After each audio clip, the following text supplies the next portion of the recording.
Hola, buenos días, buenas tardes. Gracias por acompañarnos. Un nuevo lunes para ver si podemos aprender un poco más de preparación física y escuchar a las personas que nos interesan, a los invitados.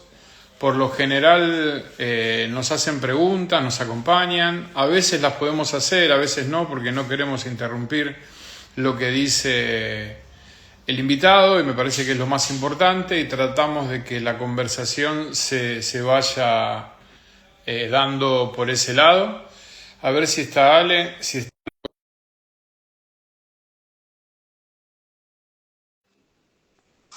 que es muy importante para nosotros.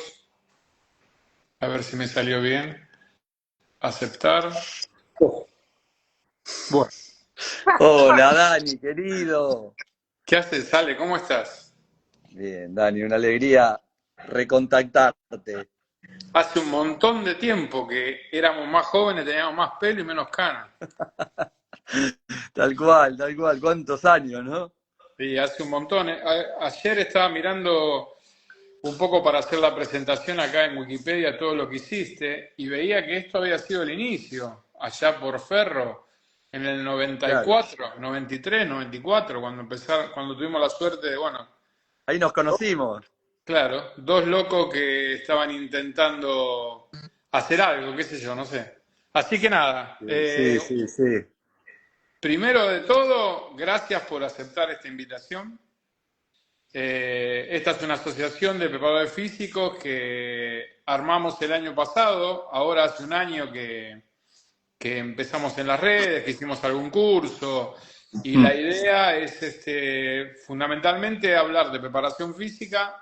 Nuestro trabajo es más que nada con el vóley, pero como tengo la suerte de conocerte y de haber compartido con vos y de ver toda tu experiencia, me parecía que era muy bueno para la gente, nada, que los que no te conocen, que deben ser muy Sí. pocos, tengan la posibilidad de conocerte y de charlar un rato.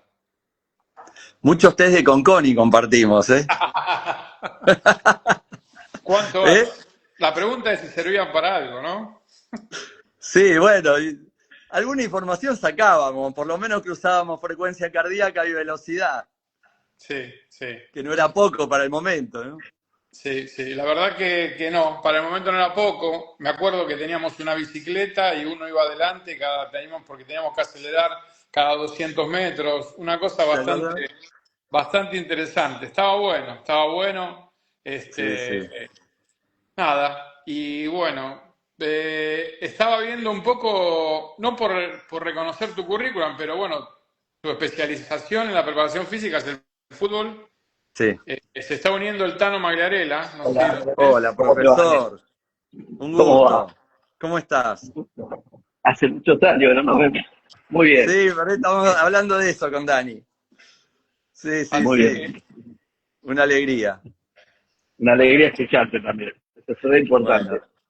lo mismo para mí compartir con ustedes. La verdad que es un honor para mí, porque la verdad que saben, no nos hablamos seguido, pero los respeto enormemente profesionalmente por cómo estudian y cómo se forman y cómo se están actualizando todo el tiempo. bueno, Muchísimas gracias, gracias. gracias por el piropo. La verdad, Gracias. la realidad. Ale, laburaste en un montón de lugares, desde el Sí. 94 hasta hoy, no paraste de laburar nunca, fundamentalmente en el fútbol. Has trabajado en el básquet también, un poquito, algo de hockey creo que has hecho, pero digamos Sí. que tu especialidad es el fútbol. Mm. Y un poco como para empezar a charlar, para ver de qué se trata todo esto, es desde ese momento que empezaste a trabajar con el fútbol, por allá por el 94 hasta Sí. hoy, ¿cuál crees que es el desarrollo que hubo en la preparación física del fútbol? Bueno, avanzó mucho, obviamente, con el tema del avance tecnológico, también en todo lo que es instrumental, tanto para evaluar como para monitorear carga, ¿no? Yo creo que la incidencia que han tenido los sistemas GPS es muy grande, y ahora también los sistemas de traqueo, obviamente, han ido haciendo modificaciones en las formas de entrenar, en las formas de planificar. ¿no? Cuando nosotros empezamos, en ese momento teníamos Polar para monitorear carga interna solamente, frecuencia cardíaca, y con el Polar nos arreglábamos, pero no había monitoreo de carga externa. Yo creo que ahora poder combinar la utilización de tanto de control de carga externa como carga interna nos permite avanzar mucho por ahí en la especificidad de los entrenamientos, ¿no? Y en la integración. Poder armar un orden de carga metabólica, ¿no? Con respecto a los entrenamientos de fútbol. Claro, poder empezar a monitorear todo lo que es la carga que se genera con el trabajo del entrenador, desde lo técnico-táctico, y a partir de ahí ver qué es necesario complementar, que necesitemos complementar, pero ya con un dato más fidedigno que antes la observación o solo el monitoreo de carga interna, ¿no?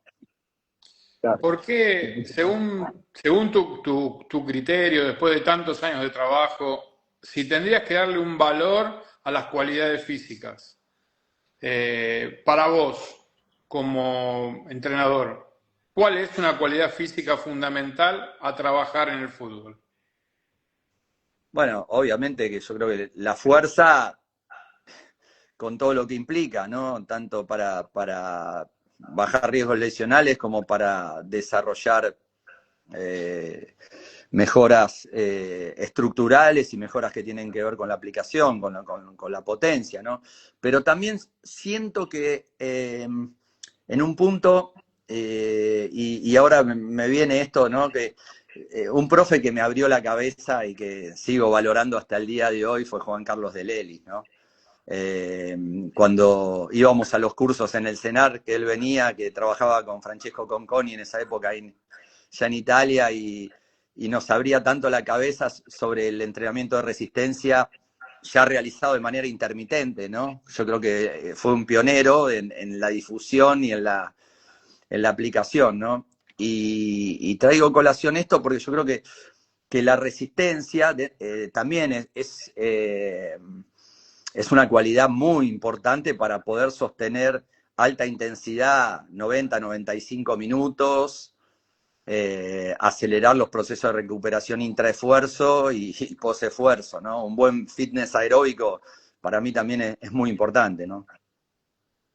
Para seguir un poco con esto, y esto no es ni para discutir ni para dejar de discutir, porque en realidad hay cosas que entiendo y hay cosas que no entiendo porque no estoy en el mundo del fútbol. Entonces hay veces que si uno no está dentro del mundo es difícil opinar desde afuera. Pero bueno, sí. Si la fuerza es tan importante, o sea, si la fuerza es la base, digamos, del acondicionamiento físico de un deportista, ¿por qué al fútbol daría la sensación o daría la impresión que le cuesta tanto trabajarla en teoría, todo hablando de la teoría, como se debería trabajar?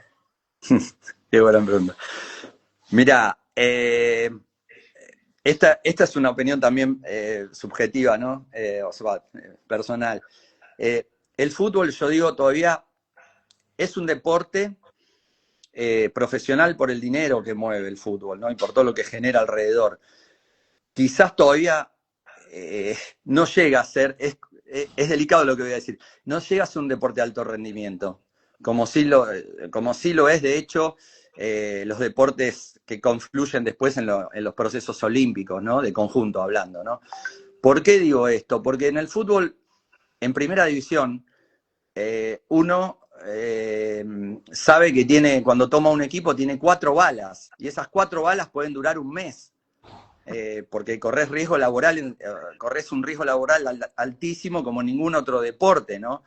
Entonces los procesos prácticamente no se respetan, salvo en muy pocos lugares que vos puedas desarrollar proceso.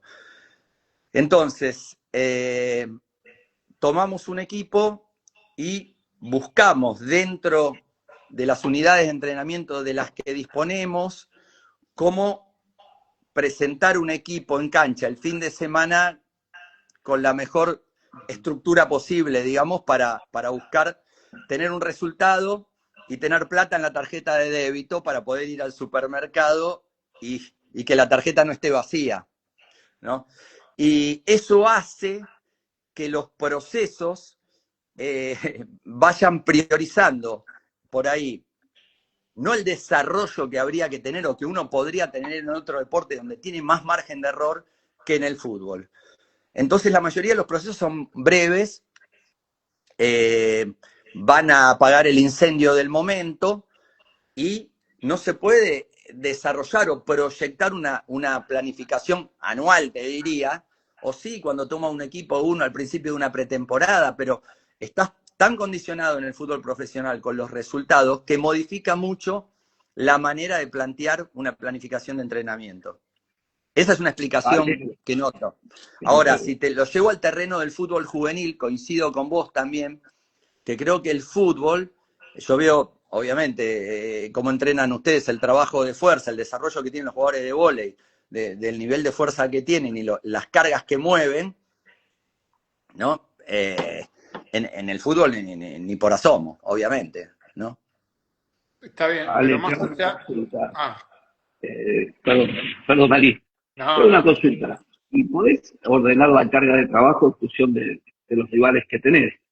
Utilizando los Sí. niveles de coche adecuado en función de los rivales que van viniendo en el campeonato, ¿podés acomodar el equipo de esa manera o se hace muy difícil también?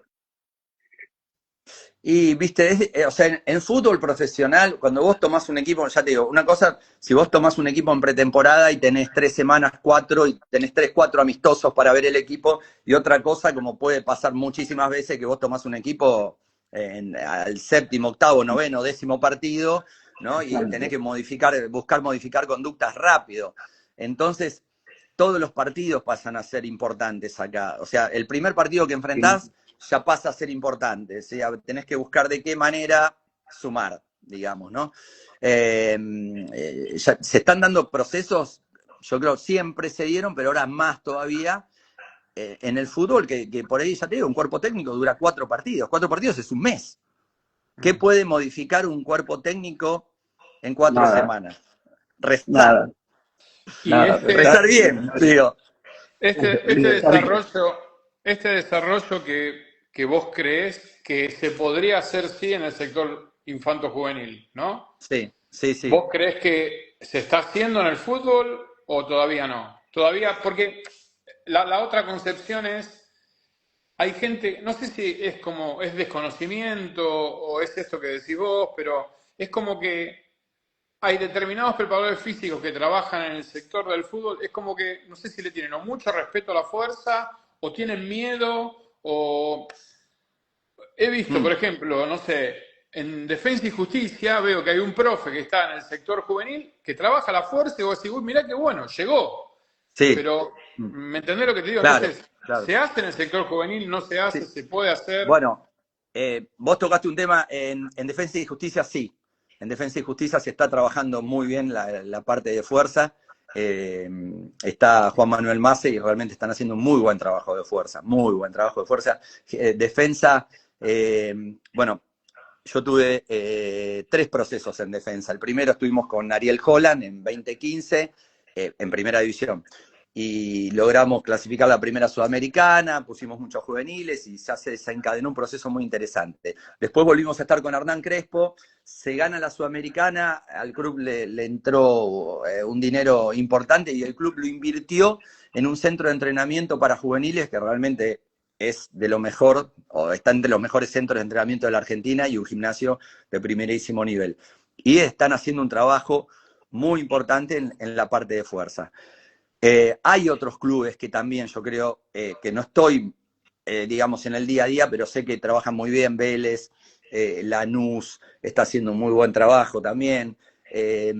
Talleres de Córdoba. Hay clubes que sí están empezando a abrirse. No quiero, por ahí hay otros que nombro y lo están haciendo y no estoy yo informado. Se está empezando a trabajar.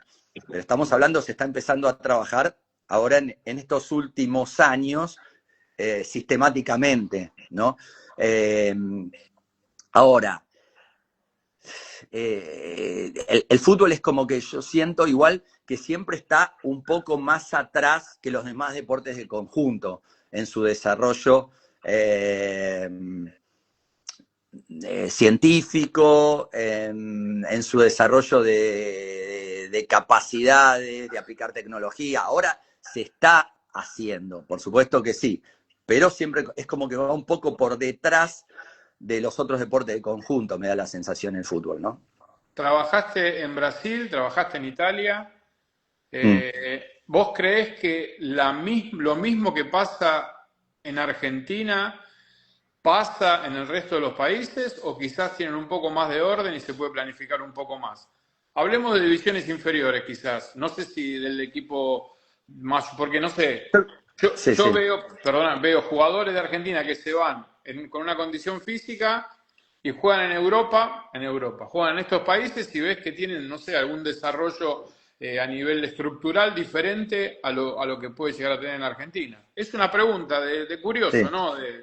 Bueno, De otra cosa. hay una cosa, ¿no? Obviamente, los jugadores que se van de Argentina van a la elite generalmente europea y entrenan todos los días con jugadores que tienen una genética diferente, una dinámica diferente, una composición corporal diferente y bueno, entonces el entrenamiento diario en ese nivel, sobre todo digo yo, de campos de juego y de viaje de pelota, ¿sí? Modifica las conductas motoras, obviamente, ¿no? Ahora, de lo que yo he visto afuera de fútbol juvenil, he visto trabajos muy interesantes y he visto clubes que trabajan muy poco también afuera la parte de fuerza. Bueno, yo soy amigo de Julio Tous, que es el profe del Barcelona, ¿no? Y Julio es un tipo que realmente en la parte de fuerza siempre me impactó mucho su forma de trabajar y los desarrollos que hace. Pero está en el fútbol profesional. En la parte de fuerza de fútbol juvenil, ya te digo, he visto, no veo grandes diferencias tampoco con lo que se está trabajando acá en Argentina, en los lugares buenos, o en los lugares donde más se está trabajando ahora en cuanto a la fuerza en Argentina, ¿no? Yo creo que obviamente Argentina está a la par, los profesionales que trabajan acá, de hecho, están a la par de los mejores de allá, ¿no? Y Ale, desde que más allá de los sistemas de control de carga, ¿no? Sí. ¿Crees que haya algo más se ha desarrollado mucho más en el fútbol desde el momento que iniciaste hasta el día de hoy? ¿Se han cambiado paradigmas? No sé, Sí. el trabajo intervalado, los hits, no sé. ¿Qué crees que ha cambiado? No, se ha cambiado en cuanto eh, la integración de lo técnico, lo táctico con lo físico y se ha avanzado mucho en entrenar sobre situaciones de juego, eh, en buscar especificidad en cuanto, bueno, yo empecé trabajando en hockey sobre césped, ¿no? Y una de las cosas que más me gustaba era, bueno, empecé con Ariel Holland, hoy Ariel está en Cerro Porteño de Paraguay, ¿no? Pero realmente es un muy buen entrenador. Empezó en el hockey y hoy, obviamente, hace muchos años ya entrenador de fútbol. Y el poder entrenar situaciones de juego o construcción de situaciones de juego para después plasmarlas el fin de semana, ¿no? Y hacerlo muy dinámicamente, yo creo que provoca adaptaciones bien específicas, ¿no? Y en eso el fútbol ha evolucionado mucho, creo, ¿no? Hoy muchos entrenadores trabajan sobre situaciones de juego para después buscar que esa situación salga lo más pulida posible el día de partido, ¿no? Y antes por ahí el fútbol todavía era muy analítico, muy segmentado entre lo técnico, táctico y lo físico. Y yo creo que hoy ya está muy integrado. Eso fue una evolución muy importante, ¿no? Que, ya te digo, yo creo que el fútbol la tomó también. Primero fueron estos deportes, hockey sobre césped, el vóley, el básquet, el handball, y después el fútbol fue integrando cada vez más. De hecho, yo siempre recuerdo un libro de la década del 80, ¿no? La preparación física del fútbol basada en el atletismo, de Tal Álvarez cual. Villar, de un autor español. Entonces, imagínate, el fútbol. Y después, obviamente, hoy tenés libros como El arte de planificar en el fútbol de Casamichana, el español, que es excelente, y cómo fue investigando sobre diferentes tipos de situaciones en espacios reducidos monitoreadas con GPS y qué efectos tendrían los diferentes espacios de interacción individual en cada uno de los ejercicios a nivel metabólico neuromuscular, y bueno, se avanzó mucho, ¿no? Y Ale, hoy, una consulta antes de, perdón, María, que no, te no, no, interrumpo. no, dale, dale, dale. Una consulta.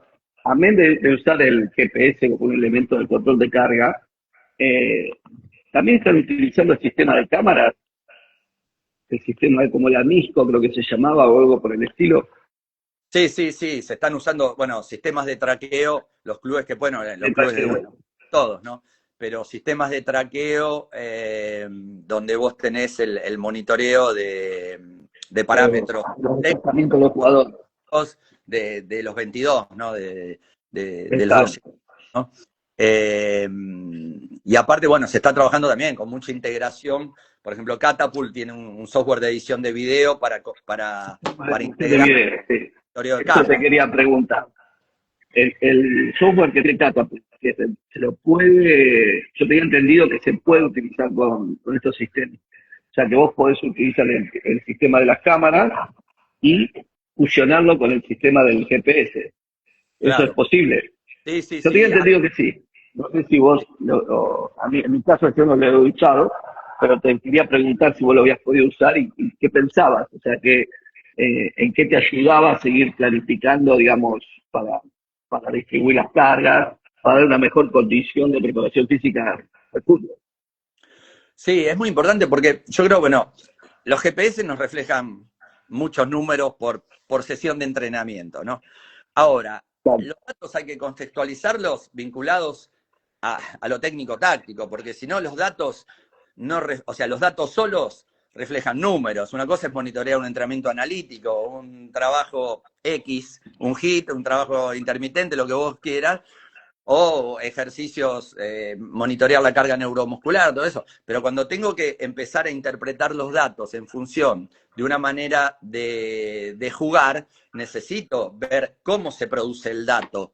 ¿Sí? Por ejemplo, por decirte, una cosa que miramos mucho nosotros es que los entrenamientos tengan mucha dinámica, mucha intensidad y que toquen picos de velocidad sobre las acciones de juego propiamente. Después, si tenemos que agregar algo, digamos, analíticamente, porque necesitamos, lo agregamos, pero buscar que el patrón técnico-táctico reproduzca la La intensidad acción de juego. a la que queremos jugar, sobre todo, a la que queremos jugar. Exacto. Y al ver el monitoreo, tanto en tiempo real como después el análisis post, vemos que realmente hayamos cubierto, digamos, o tocado esos parámetros sobre situaciones técnico-tácticas que creo que son las decisivas después para generar adaptación específica, ¿no?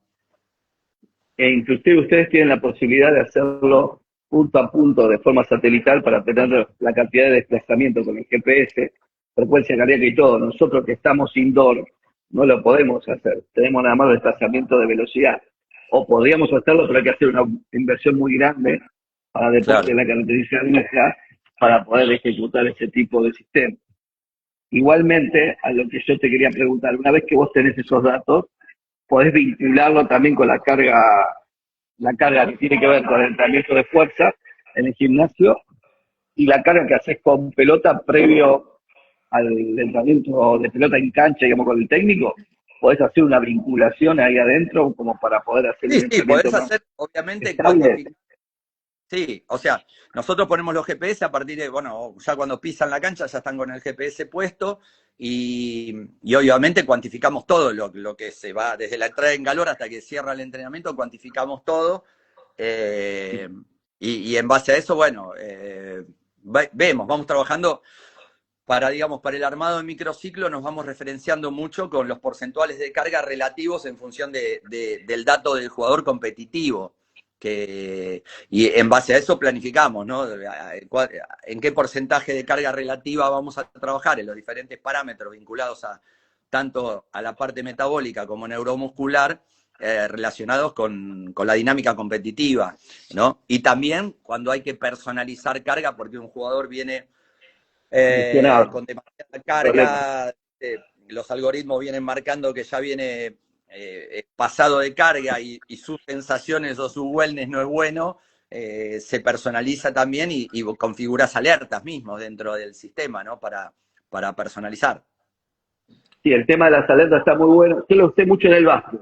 Tuve la posibilidad de usarlo en el básquet, por lo tanto no tenía la cantidad de datos que vos tenías, o que vos tenés en el fútbol. Sí, Pero el tema de las alertas, en caso de la alta velocidad en los desplazamientos y la métrica de los desplazamientos, tanto hacia derecha o hacia izquierda de cada uno de los jugadores, me da la posibilidad de poder medir la carga metabólica como para poder ir secuenciando tanto el entrenamiento de sobrecarga como hablar con el técnico de qué tipo de entrenamiento de básquet se podía hacer al otro día, ¿no?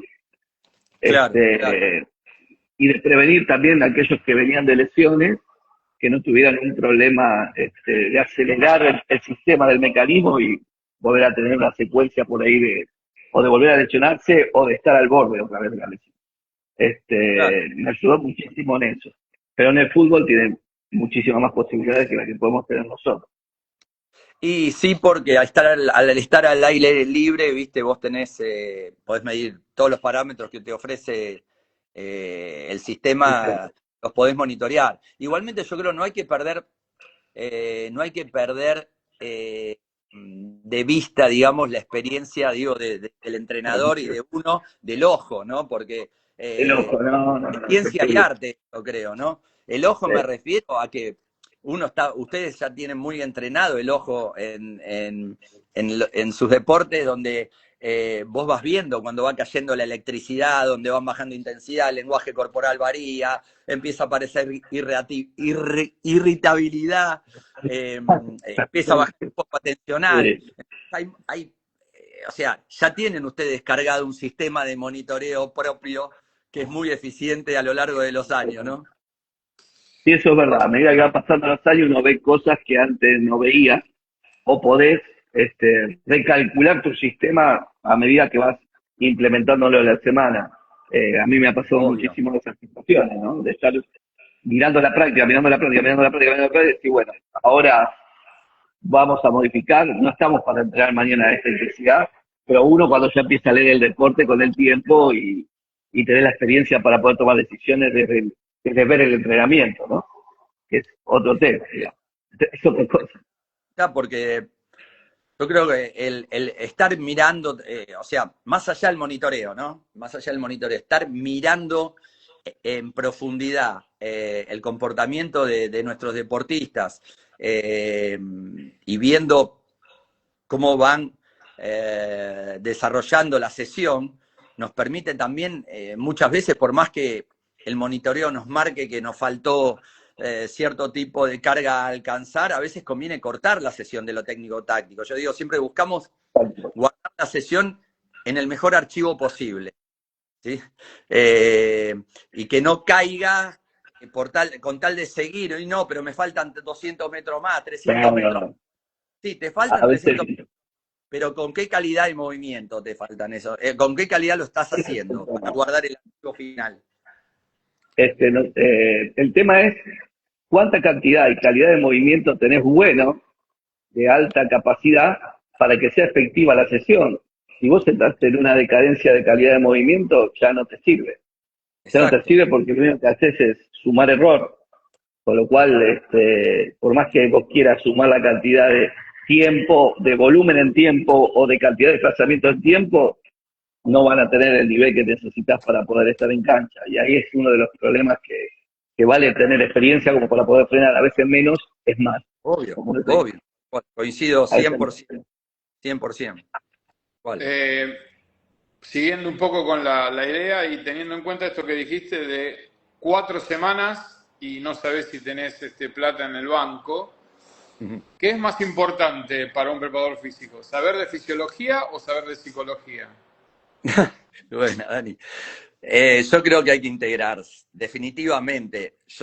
Bueno, creo que nosotros iniciamos hace más de 30 años esto con una orientación muy fisiológica, ¿no? Vinculada a medir y a ver si mejorábamos 1,5 kilómetros en el test de Conconi y ya estábamos felices porque mejoró el umbral anaeróbico en ese momento.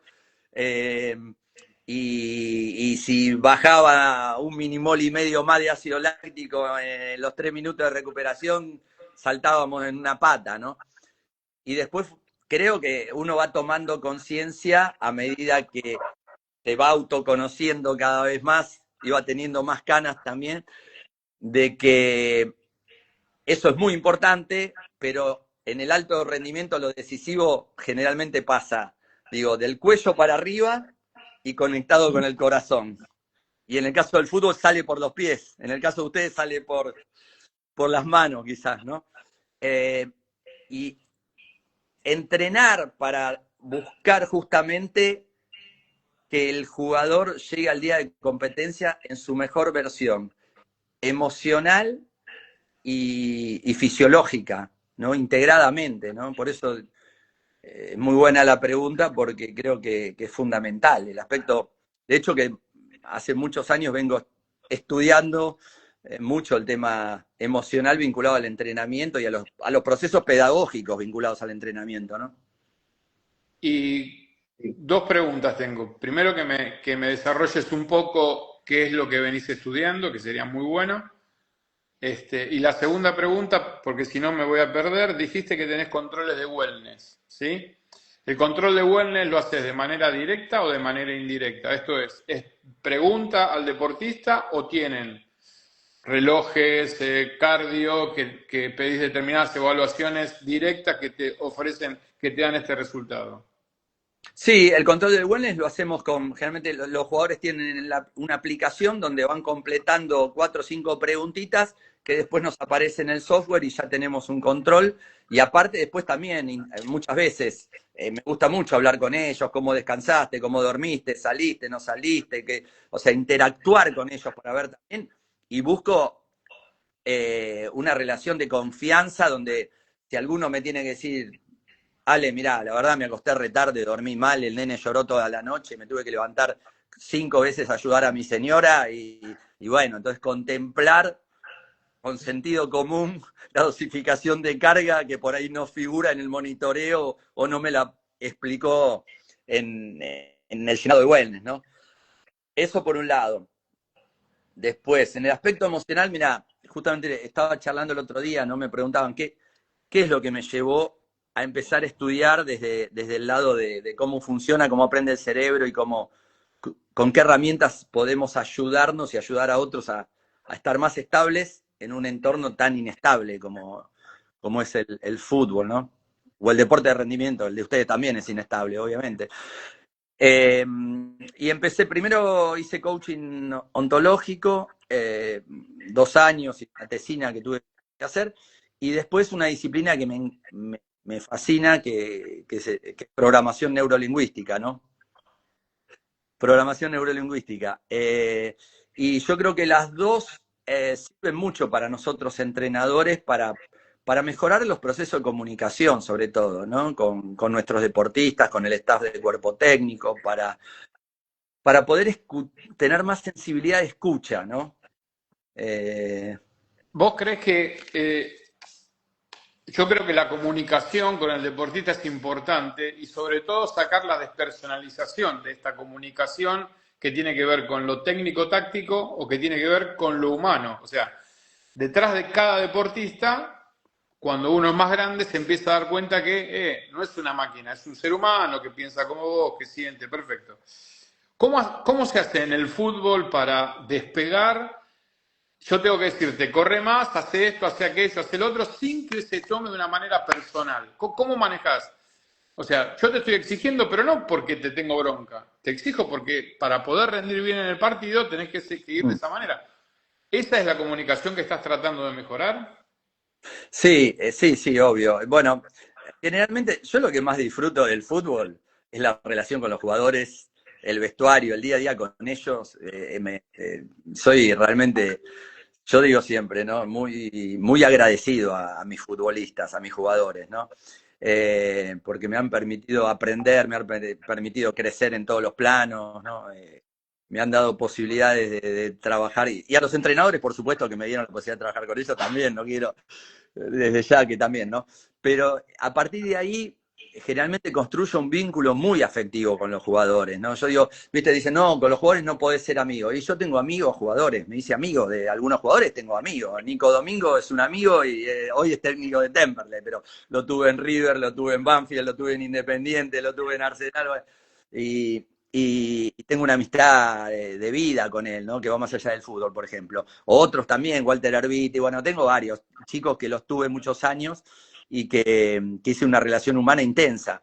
Y yo creo que a partir mismo de este vínculo que establecemos, cuando tengo que exigirlos al mango en la sesión de entrenamiento, ellos saben que lo hago desde ese lugar, desde ese contacto entre que va más profundo. Entonces, nunca, generalmente, realmente, gracias a Dios, siempre que los exijo, o sea, a mí me gusta que realmente los entrenamientos corran y se brinden, En pero una... ¿no? Desde un lugar, digamos, de corazón a corazón, va. Y lo hacen, ¿no? Y gracias a Dios lo hacen, ¿no? Y el futbolista, el deportista que juega al fútbol, Sí, ¿lo entiende de esa manera o viene de una... Porque esto ha cambiado, o sea, ¿qué sí, es lo sí. que hoy no podrías hacer que hacías, no sé, 20 años atrás? ¿Hay algo en ese paradigma que ha cambiado? Sí, yo creo que cambió, por ejemplo, hoy uno tiene que estar muy ayornado en el fútbol con los chicos jóvenes, digamos, que no solamente en el fútbol hoy, ¿no? Hoy cambió con el tema de las redes sociales, ha cambiado la manera de relacionarse y ha cambiado el foco atencional. Las ventanas atencionales hoy de los chicos son muy chiquitas, muy cortas. En Muy realidad, pequeño. no lo pongo solo de los chicos, nuestra, porque todos estamos con los celulares, con el WhatsApp, con esto, con las redes, con esto, y bueno, y estamos entrenando todo el día a alto nivel la desatención, ¿sí? Entonces, la resistencia a la atención es muy pequeña, dura muy poquito, y uno tiene, creo que, adaptar esto en el proceso diario de entrenamiento. ¿Cuánto dura mi explicación? ¿Qué cosas digo para que sean las mínimas, justas y en el tiempo justo para que me presten atención? Como dicen los Exactamente. americanos, la palabra llave, la clave para decir lo que tenés que decir y de qué manera lo tenés que decir, corto y conciso. Corto y conciso por el jugador. ¿Cuánto tiempo te presta foco atencional? Muy poquito. Y Y para no, que haya foco muy atencional poquito. también, tiene que haber un alto nivel de motivación. Porque si no, la atención sin motivación dura poco y nada. Entonces, cómo presenta uno la sesión o el proceso para que entiendan que lo que uno busca en las sesiones diarias es darles herramientas. Uno, para que entiendan más el juego. Y dos, que para partir de tener ese entendimiento, tengan más estabilidad emocional dentro de un entorno muy inestable. Pero para lograr Y, esto uno tiene tiempos muy breves, ventanitas, digamos, que aprovechar. Ahora digo, Ale, ¿cuánto tiempo, cómo, digamos, ahora que estás hablando de tiempo, de cuando le tirás las explicaciones y demás, si vos tenés que ejecutar una explicación de un entrenamiento que vas a hacer, ¿cuánto, cuánto le destinas a esa explicación? Para vos, ¿cuánto es ese tiempo? Mirá, no tenemos tabulado un tiempo, pero un tiempo de cuánto. Mirá, en relación a la duración, yo creo que ya 5 minutos de explicación es Sí, bastante. Y sobre todo Eva, ir leyendo el lenguaje corporal de la calidad de cada atencional uno. que prestan. Porque... Me pasa lo mismo, por eso te lo pregunto. ¿Eh?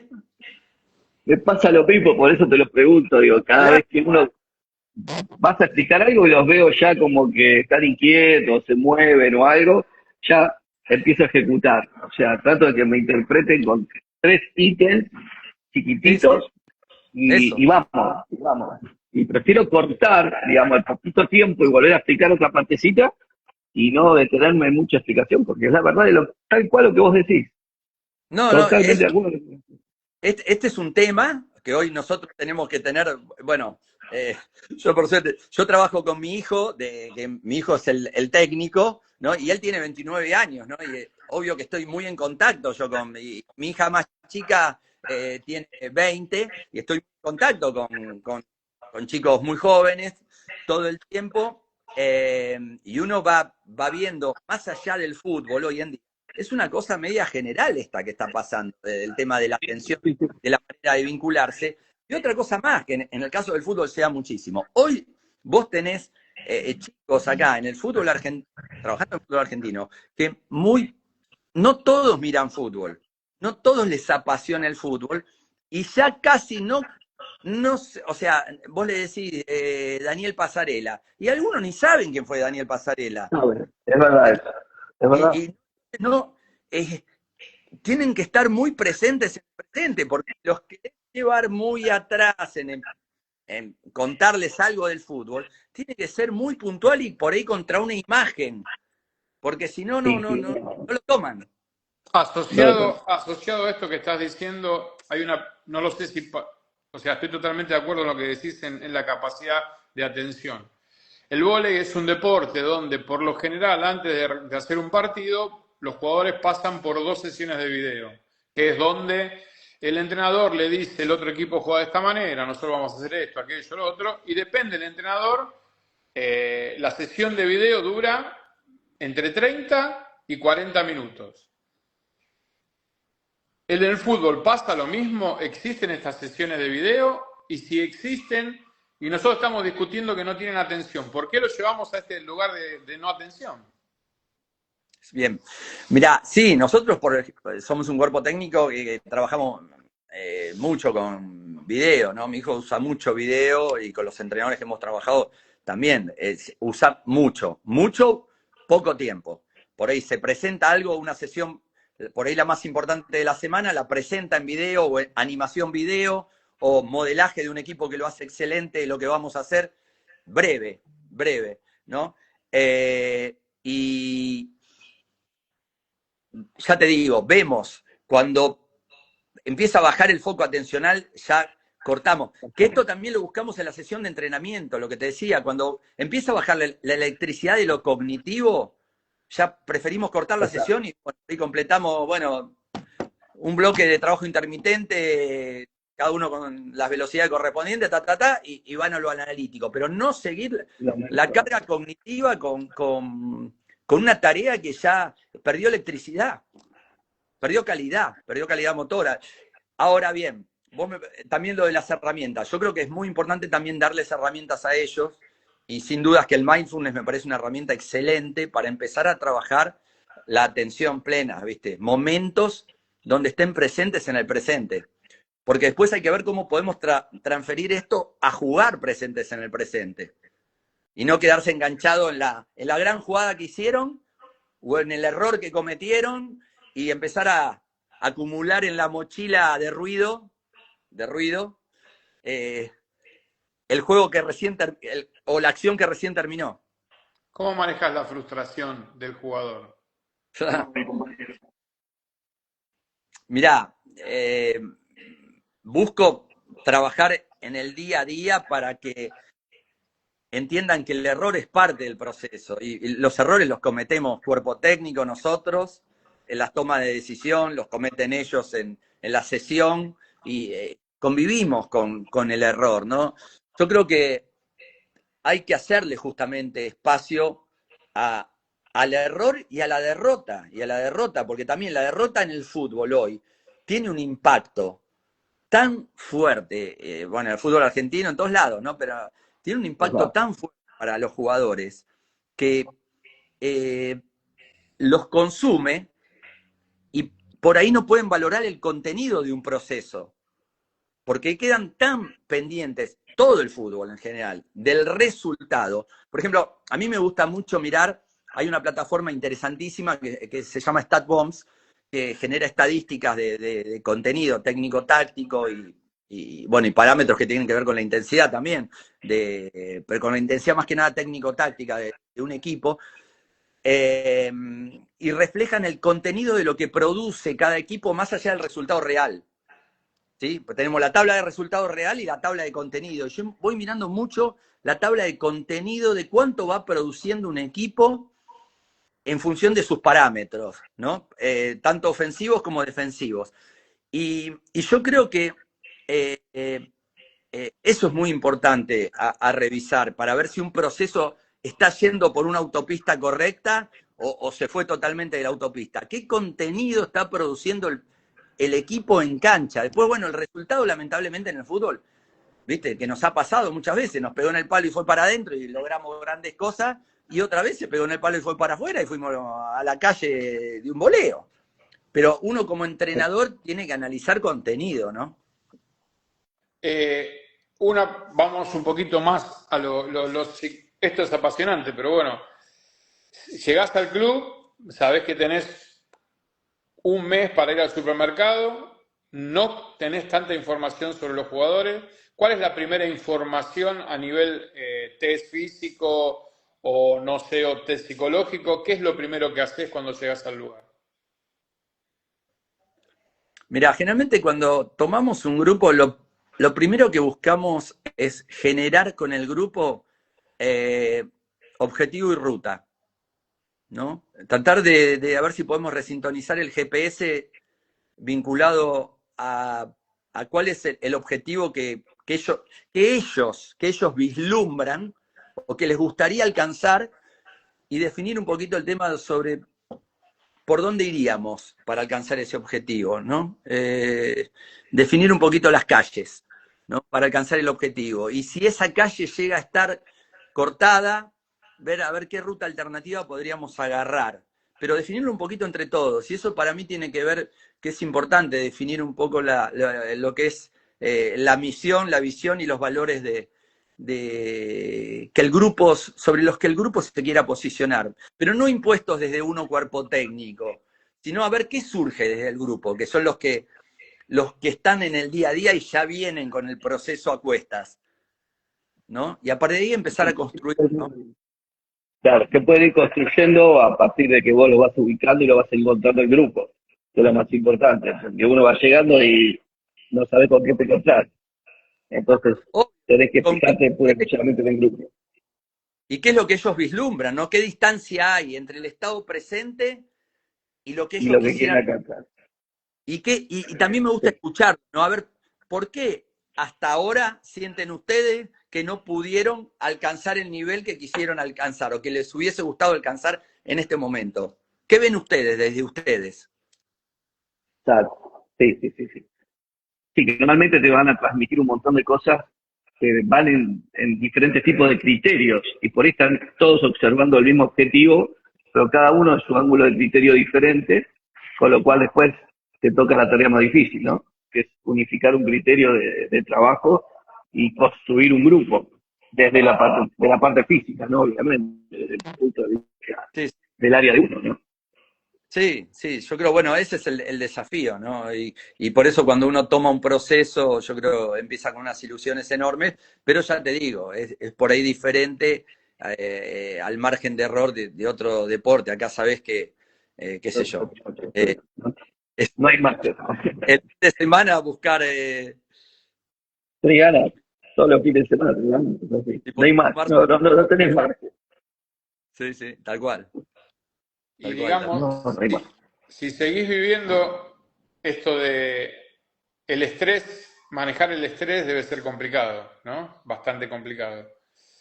¿Qué Y herramientas, qué herramientas utilizás a nivel personal, vos como sí. profe, para poder manejar este estrés? Bueno, obviamente que sufro el estrés competitivo, como creo que la mayoría, porque quien dice que no, la verdad lo admiro. Pero bueno, yo hace muchos años practico unas herramientas como para meditar y poder ir hacia adentro y bueno, y trato de hacerlo a diario, esté trabajando o no esté trabajando, ¿no? Por una cuestión de alineación interna, ¿no? Todos los días trato de tomarme un rato para conectar con algo que va más allá de mi conversación interior, ¿no? Ir un poquito más allá. Y bueno, y me apoyo mucho en eso y bueno, desde los 17 años que tengo un maestro que lo escucho seguido porque me recuerda justamente que tengo que parar la pelota y reconectar, ¿no? Y a partir de ahí volver a salir a la cancha, ¿no? Porque si no, se arma tal confusión a veces acá arriba que... Es muy complicado. ¿Eh? Es muy complicado, digo, es muy complicado. difícil, que no se te embarulle la cabeza, está todo el tiempo, porque bueno, dependés de un montón de factores. Obvio, Sí, obvio, obvio. Sí, sí, tal cual. Y aparte lo que tiene este trabajo del fútbol, lo que tiene es que es un trabajo que cuando vos te empezás a creer algo, como que encontraste la punta del ovillo, el fútbol enseguida te mete un ñoqui que es, pará, tranquilo, volvé a empezar. sí, sí, Totalmente, muy resultadista, muy inmediato, muy ya, y si no sale, es como decís, ¿no? Siempre, si la de Restenbrick no pegaba en el palo, no éramos campeones del mundo, pero bueno, eso te lo digo de viejo del 78. Claro, sí, sí, tal cual. Pero yo creo, bueno, el punto es este, ¿no? Que yo digo, eh, yo amo lo que hago, ¿no? Y yo digo, si llega a haber otra vida, vuelvo a elegir ser profe de educación física y preparador físico de equipos de fútbol, ¿no? Porque después te puede tocar, obviamente, te puede tocar eh, el City o te puede tocar un equipo chico de primera D, pero el punto es cuánto amor tenés vos por lo que estás haciendo más allá de la camiseta de turno que te toque entrenar, cuánto amás el proceso y cuánto amás ser entrenador. Ale, si hoy tuvieras la oportunidad de agarrar un equipo juvenil de fútbol donde tenés un poquito menos de presión que con la primera división, y sos un preparador físico joven que tuvo la oportunidad porque conoce a Pedro y Pedro lo llevó, ¿ok? Mm. ¿Qué es lo que vos creés que sí o sí debería hacer este profe como para empezar a encaminarse con este grupo de juveniles? Bueno, yo lo primero creo que evaluar, hacer una evaluación diagnóstica, ver qué, justamente, qué indirectamente, qué predisposición genética tiene cada uno y después definir una planificación en cuanto a lo nuestro, la parte física, que esté apuntando justamente a, a mejorar los puntos fuertes y a disimular los puntos flojos que tenga cada uno, pero con un diagnóstico detrás y con un monitoreo de carga y de retesteo que me permita ir viendo la evolución y con feedback con ellos, ¿no? Involucrarlos a ellos en su proceso de entrenamiento, diciendo, vamos a hacer un test, pero por ahí antes hacíamos un test y yo no les explicaba por qué y para qué vamos a hacer el test. Y ahora me parece fundamental, vas a hacer el test para medir esto.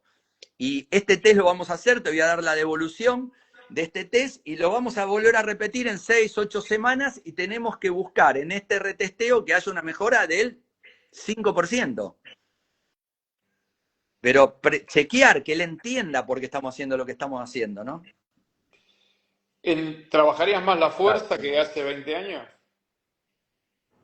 Y, Con un equipo, estamos hablando de un lugar donde te sí, permita sí, hacerlo. O sea, no vas a sí, llegar a River hoy después de haber perdido ayer y hacer un trabajo de fuerza. Te pegas un tiro en la cabeza, no lo haces. Pero bueno, hoy, con un grupo infanto-juvenil, empezaste, más allá de que el entorno diga que no, vos, ¿creés que habría que trabajar más la fuerza con ese grupo de jóvenes?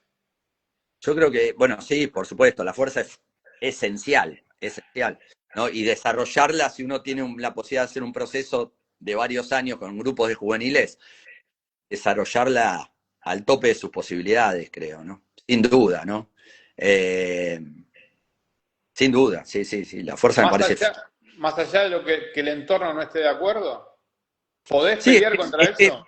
es que el entorno, la evidencia científica, acá es esto, el punto es, la evidencia lo dice, no es que lo digo yo, la evidencia científica hay que mejorar los procesos de fuerza y mucho de lo vinculado al desarrollo de la fuerza tiene impacto con disminuir riesgo lesional, que es muy difícil, obviamente, en el fútbol, ¿no? Porque el otro día estaba hablando justamente Julio Tous, que para mí es un capo también a nivel mundial, a nivel fuerza, y ha publicado y investigado y con libros muy icónicos dentro del entrenamiento de la fuerza, y le ha tocado un proceso en el Barça este año de muchos jugadores lesionados. Y estaba leyendo también la semana pasada que el Real de Madrid también, con toda la tecnología, con mucha personalización en los planes de trabajo y todo, pero el tema que tiene el fútbol es que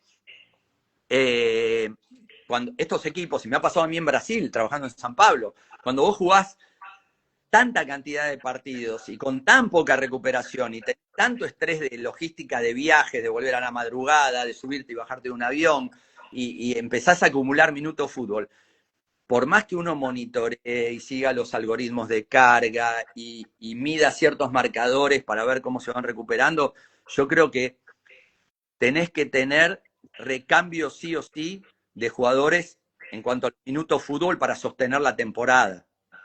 Porque si no, Sí, perdés. tenés que tener dos equipos en uno. ¿Eh? Tenés que tener dos equipos en uno.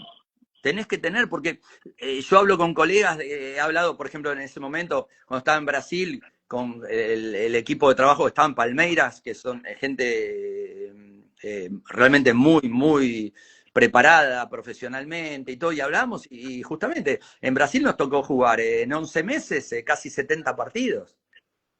Entonces empezás a jugar el estadual, empezás a jugar el Brasilerao, empezás a jugar Copa de Brasil y empezás a jugar si estás en Libertadores o Sudamericana y empezás a competir. Y llega un momento que si no tenés recambio prácticamente del mismo, de la misma jerarquía o calidad, vas perdiendo combustible. Perdiendo, el tiempo vas perdiendo. Y te hago una consulta, Ale, con respecto, ya pasando a un tema un poquito más adelante. Post partido, métodos de recuperación que utilizás, la zona húmeda, el hogar, trabajo con el kine, ¿cuáles son? O sea, ¿cuáles son los que más te gustan o los que vos pensás que te dan más resultados? ¿Y cuáles son los que utilizás realmente? ¿No?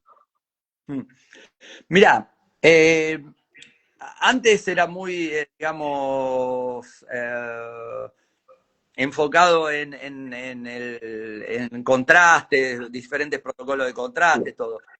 Y hoy me inclino más, hay jugadores, por ejemplo, bueno, los equipos, la mayoría depende que los equipos de primera división todos tienen tecnología como para acelerar un poco los procesos de recuperación, bota de compresión, frío. Tal. Yo creo que va muy también a la sensación del deportista, ¿no? ¿Qué siente él que más lo favorece en el proceso de recuperación? ¿No? Y que él escuche su cuerpo y, bueno, y aplique un poco, si bien uno le da pauta junto con los kines y el nutricionista, en cuanto también suplementos a tomar post y todo, pero ¿qué siente él? ¿No? Hay que... percepción. Claro, exactamente, ¿no? Hoy hay muchos que tienen sus propias botas, sus propias, ¿viste? Y bueno, Sí, ver cómo sienten ellos que se recuperan mejor o más rápido. Hay algunos que dicen, no, yo me meto en hielo y me hace bárbaro. Otro no, meterme en hielo es una historieta. Y entonces, ver cómo uno puede personalizar el proceso también. ok, ok. ¿Qué crees que es lo que se viene? Porque, a ver, el tema del GPS y la cantidad de datos que te da y el monitoreo de la carga es una cosa que hace bastante que se está trabajando. Antes se hacía con cámaras y por eso el pasto estaba cortado de determinada manera para saber cuántos metros recorría. Eso ya pasó, muy bien. ¿Qué crees que viene en el fútbol? ¿Cuál crees que va a ser el desarrollo físico del fútbol en el futuro? Yo creo que sin dudas, bueno, uno va viendo análisis de traqueo y obviamente el fútbol en los últimos 5 años ya aumentó la distancia recorrida en alta intensidad, la cantidad de sprint, aceleraciones, desaceleraciones de alta, todo eso lo muestra la evidencia, ¿no? Lo que se viene para mí es lo que vi el otro día en el partido de Bayern y PSG.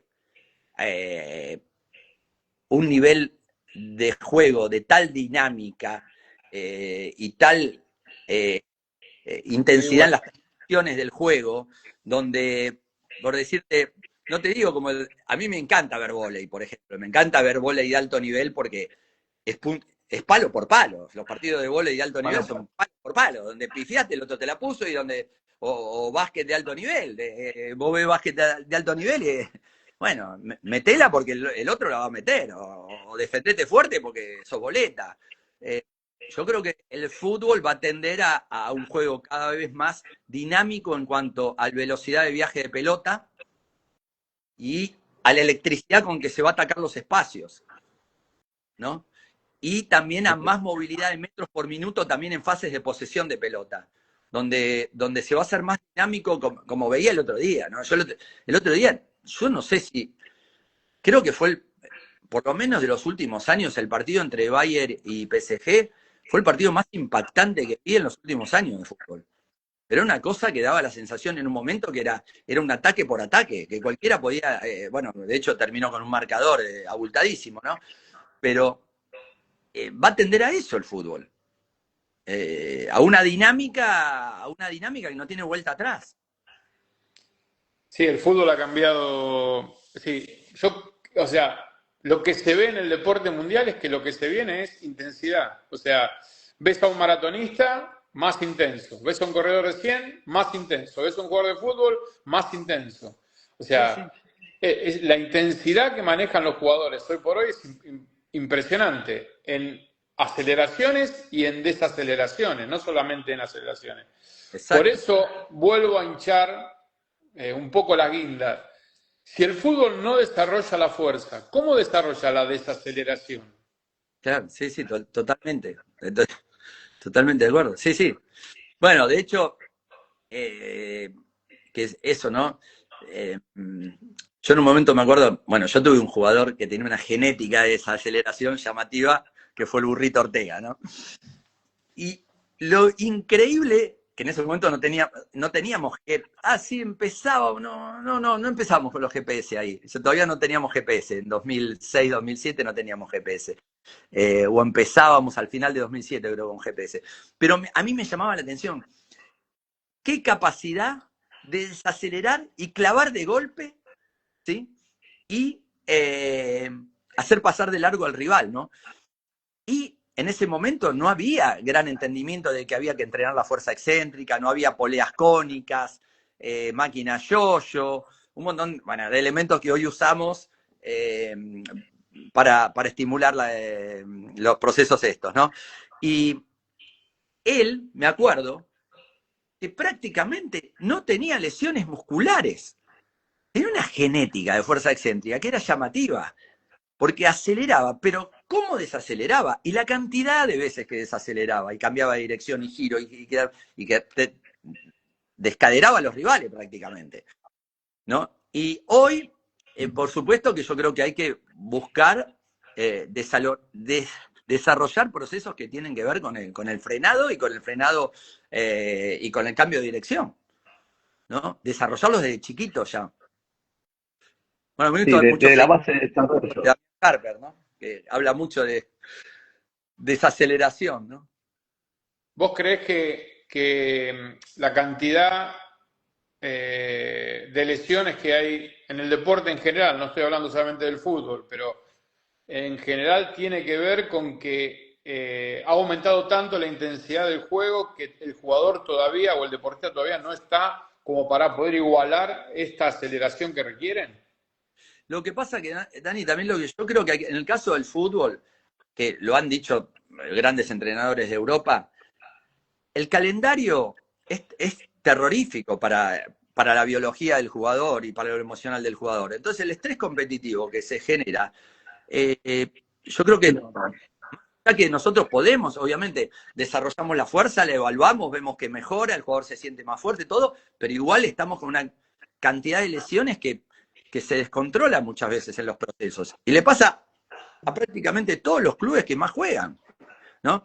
Entonces, lo que sí creo que hay que revisar en el deporte del mundo, que hoy las necesidades comerciales, la tele, las marcas, imponen a los deportistas un estrés cada vez mayor. Y esto tampoco veo que vaya a disminuir, porque la máquina necesita generar dinero y no se piensa que el jugador es un ser humano. Entonces, bueno, subiste al avión y tenés que ir a jugar y tenés que recuperarte porque a las 48 horas tenés que estar en cancha de vuelta y más partidos y hacemos mundiales en 3 continentes y vamos para acá, vamos para allá. Y bueno, son seres humanos los que están poniendo el cuerpo a todo esto. Hasta que no haya, que no veo que haya, parar la pelota, volvamos a analizar esto. Porque después todos nos caen a los preparadores físicos, a los cuerpos médicos cuando hay lesiones. Pero nadie analiza cómo es el calendario competitivo. Nadie, no, este tiene que hacer magia. Tiene que hacer magia. Tiene que jugar 70 partidos por año, que no se le lesionen los jugadores y tener el mayor rendimiento posible. Sí, y los jugadores si se lesionan y porque están de joda, porque esto, claro, porque... Claro. Pero Siempre la excusa pasa por un lado diferente al del calendario. El calendario nunca tiene la culpa. El calendario, exactamente. El problema es que cuando se arman los calendarios, no hay nadie que entienda básicamente ahí de fisiología para dar una mínima opinión. Entonces se arman los calendarios en base al tema económico para generar dinero. El cuerpo humano... A la respuesta que es la economía de los equipos o de las ligas que juegan. Es así. Exactamente. Y a veces el jugador no... Si no tenés un equipo largo o no tenés un equipo, digamos, que tenga 2 equipos en uno, es muy difícil de soportar un campeonato a la distancia sin tener ningún tipo de lesión o sin ningún tipo de problema y rendimiento encima. Que el rendimiento es más difícil todavía. Claro, sí, porque aparte, por más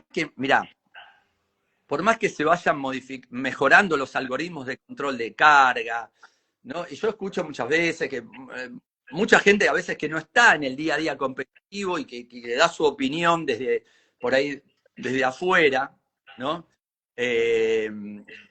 Muchos generales de escritorio, digo yo, pero después cuando está día a día, claro, y por más que uno vaya hablando, carga aguda, carga crónica, desvío zeta de la carga, un montón de parámetros y vayas midiendo marcadores. Yo en una época era muy fanático, trabajaba con un analizador bioquímico, con un reflotrón de Roche y medíamos urea, CPK, aparte del wellness y todo, ¿no? Y realmente era muy difícil, por más que vos seguías marcadores y veías que los marcadores, el jugador ya empezaba con una CPK basal mucho más aumentada de la que a medida que acumulaba partidos. Pero yo, por más que le podía informar al entrenador lo que estaba pasando, el entrenador me decía, que lo voy a sacar a este jugador, por más que tenga la CPK en cuenta, aquí entonces, viste, ya empieza también.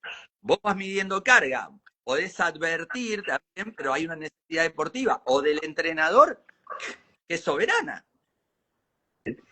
No, por supuesto. Y aparte la problemática que dijiste al principio de la charla, son 4 semanas, son 4 partidos o 5 partidos, en la cual vos podés decir, mira, este jugador está fatigado. ¿Vas a jugar vos? Sale. O sea, yo informo.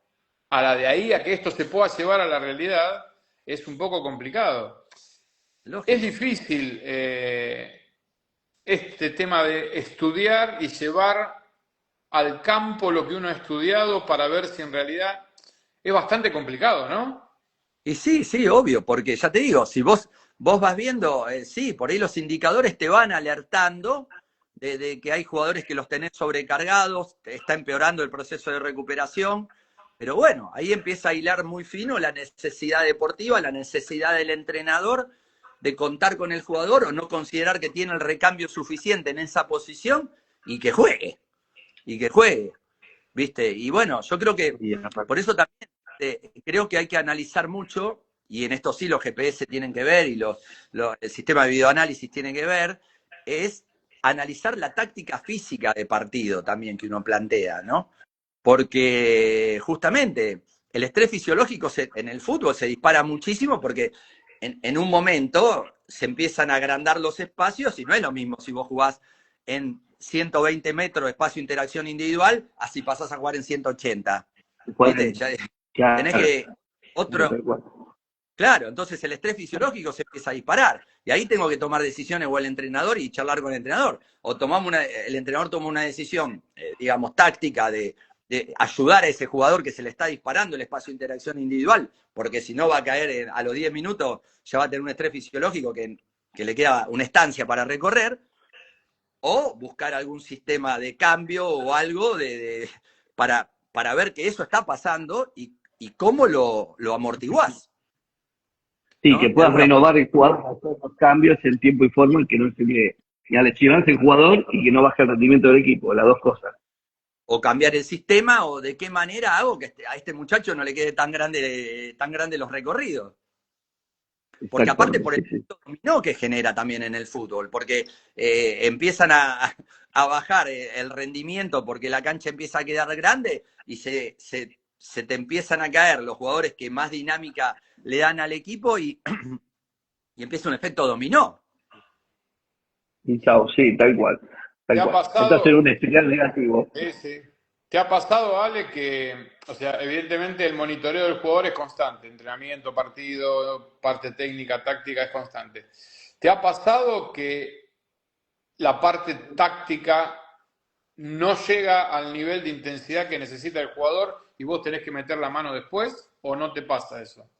Sí, obvio. Por ahí, qué sé yo, se hacen determinados tipos de trabajo, por ahí no alcanzaron la intensidad que planteábamos para ese día y lo buscamos desarrollar después con un suplemento analítico, ¿no? Sí.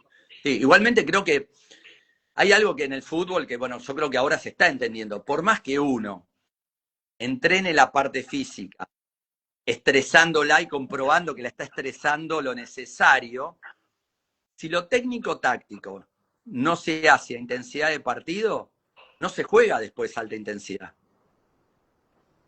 Porque la interfase que aplica es esto. Entonces, si yo hago, digo siempre, los jugadores los educamos mucho en el fútbol, decir, bueno, vamos a hacer 10 pasadas de 400 en 1.30 por 1.30. Y la hacen como un relojito, espectacular. O vamos a hacer intermitente de 15 por 15, recorrer 83 metros en los 15 segundos, 15 de recuperación, espectacular, entran dentro de las velocidades, todo perfecto, los parámetros. El tema que yo digo siempre es fundamental en lo técnico-táctico alta intensidad.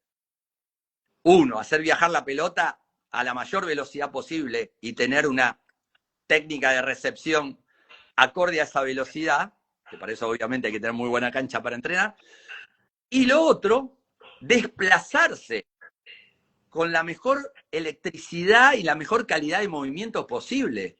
Porque si yo me desplazo pastoso, pero después el trabajo analítico de velocidad lo hago al taco, pero no lo hago cuando estoy en situación de juego. Cuando estoy en situación de juego, la estructuración espacio-tiempo-objeto va a responder al patrón que estoy entrenando. A esa intensidad va a responder. Sí, acabas de dar una clase de entrenamiento.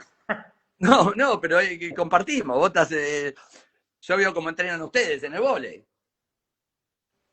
Sí, sí. Sí, lo que pasa es que si el momento del técnico táctico no vas al 100, todo el resto no tiene mucho sentido, no tiene sentido. Mira, hay un entrenador que admiro profundamente, obviamente, que es Marcelo Bielsa, ¿no? Y me fascina ver, cuando veo imágenes de entrenamiento de Bielsa y todo, bueno, y el profe Bonini, que a mí me introdujo en el fútbol, estuvo muchos años con Marcelo, ¿no? Y lo que me fascina de Marcelo es ver a la intensidad que reproducen las situaciones de juego que él estimula en las sesiones, ¿no? Y después cómo las llevan a la cancha. Lo reproducen a esa intensidad, lo entrenan a esa intensidad y vos ves, los equipos de él se caracterizan justamente porque se nota, o sea, más allá después del resultado, que en el fútbol todos ganamos y todos perdemos, ¿no? En determinados momentos, pero vos ves que hay una construcción detrás, tanto metodológica como vinculada a la intensidad, y que después se reproduce en el juego, ¿no? Entonces, eso es lo que yo creo que es fundamental buscar, que lo técnico-táctico sea de mucha calidad y de muy alta intensidad. Bueno, hay un montón de gente que se juntó, hay un montón de gente que te manda saludos, que te quieren, de Brasil, de todas partes del mundo. Evidentemente, alguna huella habrás dejado. Nosotros desde la asociación, el agradecimiento no es fácil encontrar una figurita como vos, no es que seas una figurita difícil, pero No. es muy lindo tener la posibilidad de encontrarte y de tener esta charla.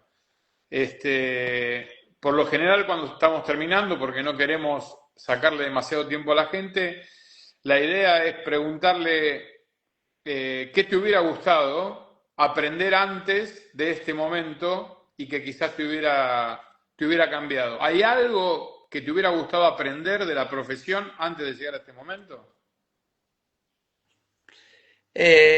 Mirá, sí, por ahí quizás antes empezar a entender que es esencial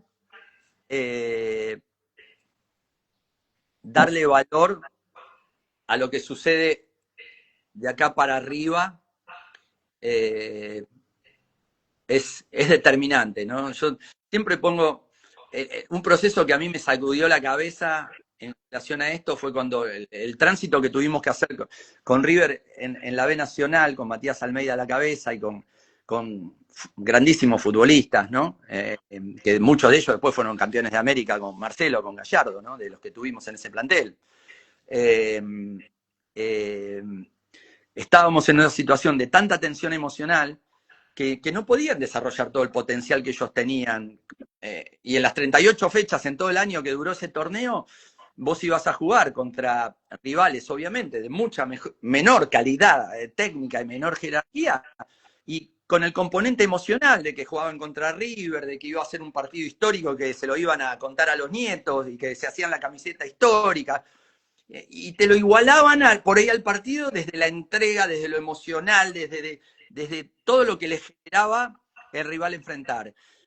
Y a vos, desde este lado, siendo River, te costaba plasmar esa jerarquía porque se creaba una tensión tan alta de que tu obligación era sí o sí ganar.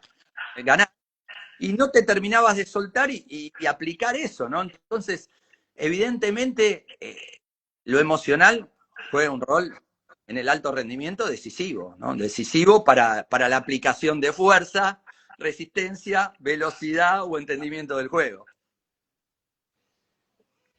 Acá Juan Nicoya pregunta, ¿dónde estás trabajando actualmente en el fútbol? Hasta hoy, en ningún equipo hoy. Mañana no se sabe. Y mañana, viste cómo es el fútbol, ojalá que mañana sí ya tenga algo, pero hoy estoy sin equipo, O sea que cualquier equipo que te quiera llamar, estás en condiciones de escucharlo. Y añoro volver a un vestuario, estar en contacto con jugadores es una de las cosas en la vida que más disfruto. Ale, de mi parte, muchas gracias y quizás en otro momento te volvamos a molestar y volvamos a charlar un rato más de esto. Bueno, o me voy a Catania. Ale, Te muchas puedo venir a gracias. Catania, no hay ningún problema. Por eso, voy a visitarte al Una sur. Sí, No hay un ningún placer problema. enorme, chicos, la verdad. Para mí es un No, honor por hablar favor. con ustedes, de verdad. Los respeto y los valoro tanto. Muchas gracias, Ale. Muchas gracias, Ale. Un abrazo grande. Chao, chao, contacto. Tonito. Chao, nos Chao. vemos. Chao, chao.